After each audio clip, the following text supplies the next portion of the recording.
ago. Do you oppose NATO membership for Ukraine?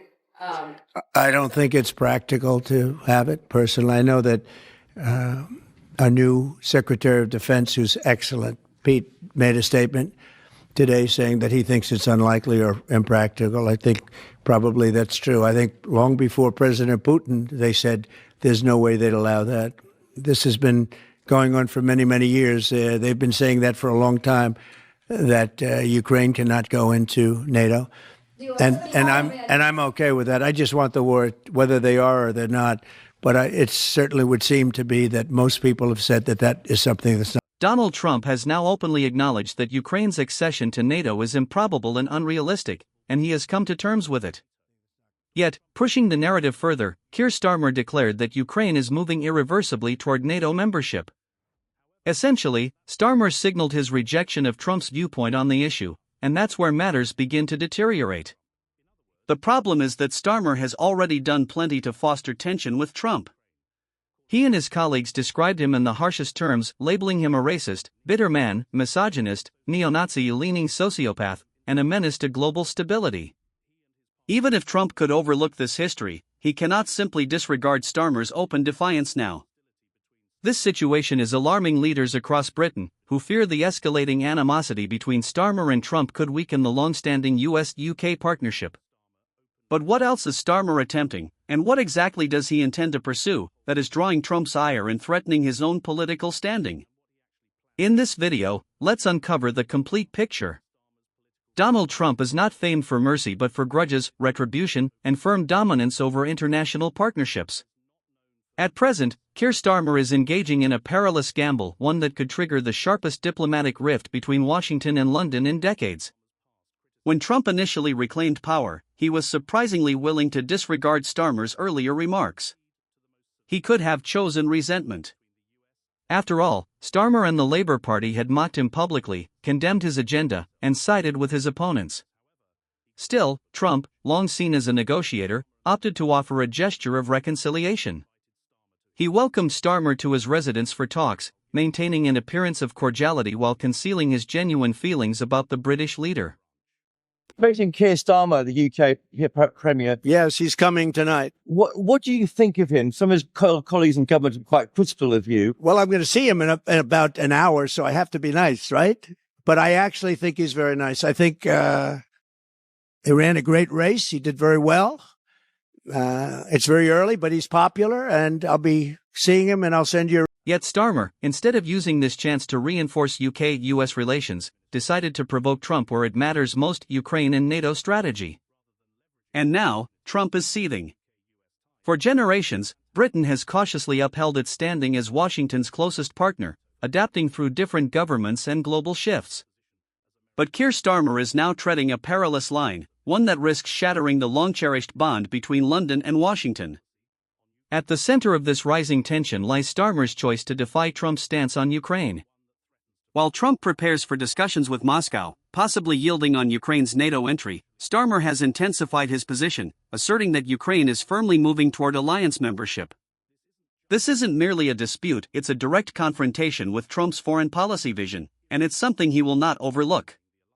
On that? Well, my position is the NATO position. This was discussed at the summit that we had last year in Washington, where it was agreed amongst all NATO members that there should be an irreversible path for Ukraine to NATO membership. And you have backed away from that, to be absolutely clear. No, obviously nobody was expecting that to be. Secretary of Defense, who's excellent, Pete, made a statement today saying that he thinks it's unlikely or impractical. I think probably that's true. I think long before President Putin, they said there's no way they'd allow that. This has been going on for many, many years. They've been saying that for a long time, that Ukraine cannot go into NATO. And I'm okay with that. I just want the war, whether they are or they're not. But it certainly would seem to be that most people have said that that is what? Do you view Ukraine as an equal member of this peace process? It's an interesting question. I think they have to make peace. Their people are being killed, and I think they have to make peace. I said that was not a good war to go into, and I think they have to make peace. That's what I. Keir Starmer is confronting a diplomatic truth he refuses to acknowledge. Donald Trump is fundamentally redefining American foreign strategy in ways that directly oppose Britain's position on Ukraine and NATO. Unlike his predecessor, Joe Biden, who maintained a firm stance against Moscow and strongly endorsed Kyiv's NATO ambitions, Trump's policy focuses on easing tensions, pursuing dialogue, and scaling back U.S. commitments across Europe. Trump's position isn't merely a slight adjustment, it's a calculated overhaul aimed at reshaping NATO's purpose and reducing America's entanglement in overseas disputes. Since regaining office, Trump has set out three principal objectives that have sent tremors through Western governments. First, he seeks to bring an end to the conflict in Ukraine, even if that requires pressuring Kyiv to concede some territory. Trump has openly rebuked Biden's handling of the situation, claiming that promises of NATO entry and expanded military support only heightened hostilities and prolonged the bloodshed. Second, he aims to cut U.S. financial and defense contributions to NATO, believing the alliance has become an economic strain on Washington while allowing European nations to neglect their own security obligations.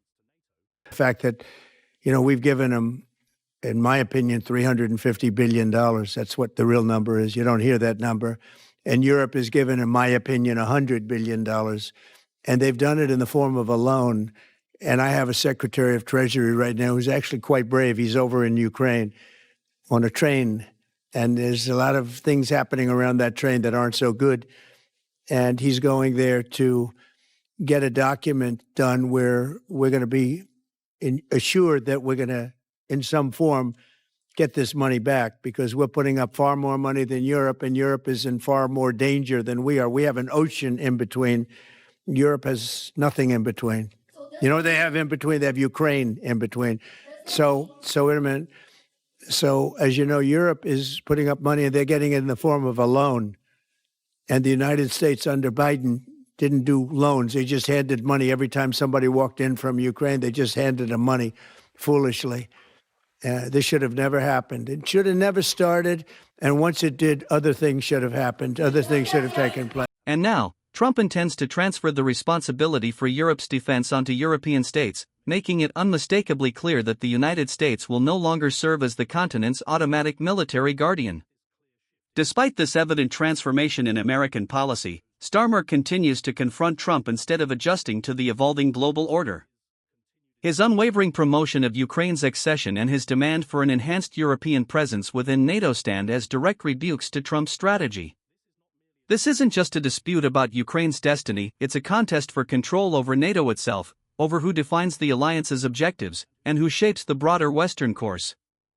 In this regard, Trump has consistently accused NATO's expansion eastward of igniting Russia's assault on Ukraine.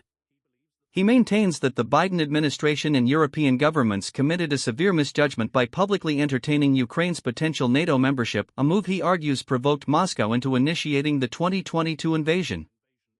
And in regards to Ukraine as well, yesterday you mentioned that you thought Ukraine's NATO aspirations were one of the main reasons that the war broke out. Who do you blame for the war, Ukraine or Russia? Well, I think that there were a lot of people to blame. All I can say is very simply, if I were president, that war would never have happened. And you know what else wouldn't have happened? The Middle East wouldn't be all blown up, and October 7th wouldn't have happened either. Those two areas, you wouldn't have inflation, you wouldn't have October 7th, you wouldn't have Russia and Ukraine fighting. None of those things would have happened if I were president. According to Trump, Ukraine was given unrealistic expectations, creating a volatile situation in which NATO appeared to push its reach deep into Russia's sphere of influence.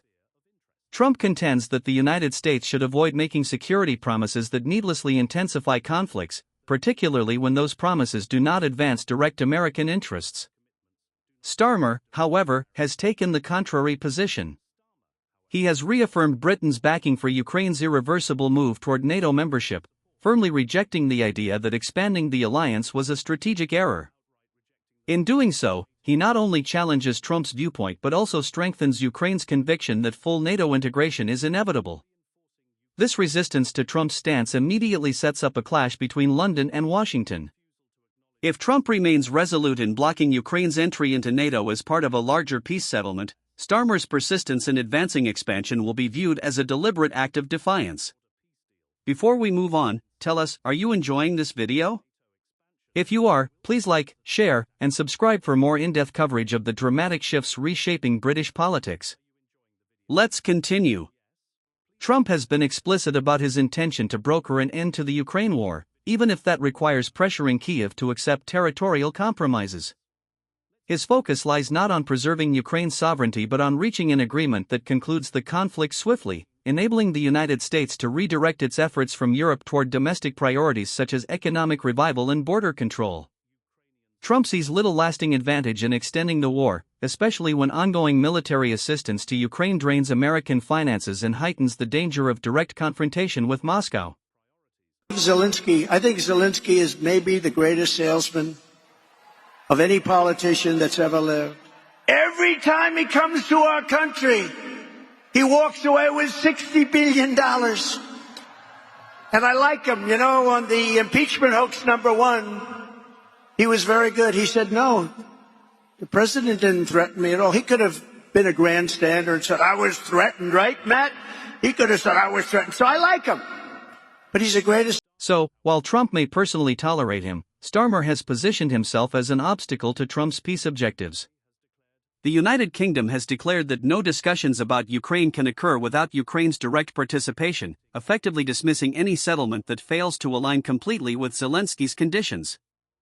Starmer has intensified his support for Ukraine's military goals, advocating NATO accession, increased aid, and stronger security assurances. By publicly reaffirming backing for Ukraine's NATO pursuit, Starmer is inflating Kyiv's expectations, making it far more difficult for Zelensky to accept a compromise peace. Trump views this as a deliberate intrusion into his diplomatic agenda. If Ukraine remains convinced that NATO membership is still attainable, it will resist the concessions Trump considers essential to conclude the conflict. This places Britain squarely against Trump's peace initiative, a stance that could bring significant diplomatic and economic repercussions for the UK. Although Trump was initially willing to overlook the harsh words once directed at him by Starmer and the Labour Party, he can no longer dismiss the open defiance. All those insults were uttered before Trump's return to the presidency, and he can rationalize them as political posturing. Yet opposing his policies now signals a conscious decision to challenge him directly, something bound to provoke a fierce response. That's because Trump is actively pursuing a peace arrangement in Ukraine that could alter the global balance of power. His method stands in stark contrast to Biden's, emphasizing direct engagement with Vladimir Putin, scaling back American military involvement in Ukraine, and disregarding European resistance. Trump views himself as the master negotiator, determined to end the conflict strictly on his own terms. But President Putin wants to have peace now, and that's good. And he didn't want to have peace with Biden. Was that conversation with Putin? And you tell me why that is, okay? By restating support for Ukraine's NATO entry, Starmer is granting Kyiv misplaced confidence, making it increasingly difficult for Zelensky to accept any compromise. By aligning with European leaders who resist Trump's negotiations, Starmer is fostering opposition to the peace initiative and deepening rifts within NATO. By rejecting any settlement excluding Ukraine's NATO membership, Starmer is directly undermining Trump's diplomatic agenda. If Trump perceives Starmer as a hindrance to his peace plan, he will act swiftly to marginalize the UK from major diplomatic discussions. Trump is not known for restraint, and if he concludes that Starmer is obstructing his goal of securing a Ukraine peace deal, he will respond with speed and force. Already, Trump has stated clearly that neither the EU nor the UK will participate in the peace framework. In doing so, he has eliminated the possibility of anyone sabotaging his agreement to end the conflict. Yet, if he believes Starmer has gone too far, punishing him would be effortless. Such action would begin as a warning, followed by more severe consequences. It's important to remember that Trump has a well-documented record of retaliating against leaders who defy him. Angela Merkel faced threats of U.S. troop withdrawals after criticizing his NATO position. Justin Trudeau endured tariffs on Canadian goods following a minor diplomatic dispute. Emmanuel Macron was excluded from key global forums after advocating for European defense independence. Now, Starmer appears to be repeating the same error. Should Trump view him as an opponent, retaliation will come without hesitation. Through trade restrictions, military downgrades, or diplomatic isolation, Trump holds the capacity to impose heavy costs on Britain. Starmer may think he is taking a moral stand on Ukraine, but in reality, he is stepping into a confrontation the UK can ill afford. He now recognizes that following Biden's Ukraine policy was a strategic misstep. And today, he fears repercussions, which could take many forms. One of Trump's most potent and frequently deployed instruments against dissenting allies is economic pressure. Having departed from the European Union and still grappling with the economic aftershocks of Brexit, the UK remains especially vulnerable to US financial retaliation. Trump could employ tariffs and investment curbs to squeeze Britain, compelling Starmer to reconsider his combative posture. Should the US impose punitive duties on British exports, the results could be disastrous. Sectors such as steel, farming, automotive, and finance, all heavily reliant on American trade, would suffer major setbacks. Recent assessments indicate that British industries could lose up to £24 billion if Trump enacts new tariffs. For an economy already facing stagnation and post-Brexit uncertainty, such an outcome would be ruinous. Moreover, Trump understands the UK's reliance on the US for security, intelligence, and access to advanced defense technology. If he interprets Starmer's behavior as antagonistic to American interests, he could curtail Britain's access to key intelligence, weakening its defense framework. Military cooperation might also be strained, with delays or limits on next-generation US weaponry leaving the UK less capable than other NATO members. Trump could even urge NATO partners to prioritize different European nations, sidelining Britain in crucial defense dialogues. Such a shift would mark a serious erosion of the UK's global military standing. Starmer now grasps that London cannot afford an open confrontation with Washington, given its dependence on American diplomatic, economic, and defense support. While he promotes a more prominent European role in NATO, Europe alone cannot substitute for US military supremacy, and now, he must seek to reconcile with Trump. Otherwise, the consequences awaiting the UK could jeopardize not only national stability but also Starmer's political future. The position that Trump is going to be taking in relation to us generally. So Brexit is now going to turn out to be a tremendous asset. Because what is he going to say? He's going to say, I like those little guys. I've always rather liked the UK. I've got a little few investments in there. I'm going to give them a trade bounce. I'm going to do some kind of trade deal with them. And what I'm going to do is I'm going to impose 20% trade tariffs on the EU, who I don't like. And where is our old friend Starmer going to be on that? At one stage, he'll be smiling, thank you so much, and the other realizing that he is going to be dancing to Trump's tune for the next 4 years. This is going to be the greatest thing I have ever seen, watching socialists having to deal with somebody of the right and having to bow at the knee to them, as they have done to the BLM. Why do you think Keir Starmer is choosing to challenge Trump on key policies? Is it an attempt to show strength and independence, to prove he can take positions that may run counter to the United States? Share your opinions in the comments below. Do you believe confronting the US on major global issues will earn Starmer Trump's respect, or provoke his anger, leading to possible repercussions? Would you like to see more videos like this one? If so, please like and share, and don't forget to subscribe for the latest updates on British politics and the events reshaping it. Until next time, stay tuned.